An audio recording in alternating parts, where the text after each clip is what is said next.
ಮಕ್ಕಳು ಏನೇ ತಪ್ಪು ಮಾಡಿದಾಗ ಪೋಷಕರಾಗಲಿ ಅಥವಾ ಶಿಕ್ಷಕರಾಗಲಿ ಅವರ ತಪ್ಪಿಗೆ ಶಿಕ್ಷೆಯನ್ನು ಕೊಡಬೇಕು ಎನ್ನುವಂತಹ ಆಲೋಚನೆಯನ್ನು ಮತ್ತು ಆ ಸಂದೇಶವನ್ನು ಮಕ್ಕಳಿಗೆ ದಾಟಿಸಬಾರದು.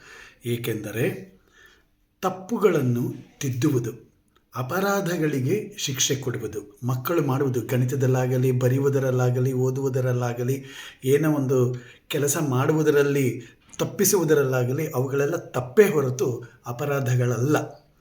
ಅವರು ತಮ್ಮ ತಪ್ಪಿಗೆ ಶಿಕ್ಷೆಯಾಗುತ್ತದೆ ಎಂದರೆ ತಮ್ಮ ತಪ್ಪುಗಳನ್ನು ತೆರೆದುಕೊಳ್ಳೋದಕ್ಕೆ ಸಿದ್ಧವಾಗೋದಿಲ್ಲ ಮತ್ತು ಶಿಕ್ಷೆಯಿಂದ ತಪ್ಪಿಸಿಕೊಳ್ಳಲು ಯಾವಾಗಲೂ ತಮ್ಮ ತಪ್ಪನ್ನು ಮುಚ್ಚಿಟ್ಟುಕೊಳ್ಳೋದಕ್ಕೆ ಪ್ರಾರಂಭ ಮಾಡ್ತಾರೆ. ತಪ್ಪುಗಳನ್ನು ತಿದ್ದಬೇಕೇ ಹೊರತು ಆ ತಪ್ಪುಗಳಿಗೆ ಶಿಕ್ಷೆ ಕೊಡಬಾರದು.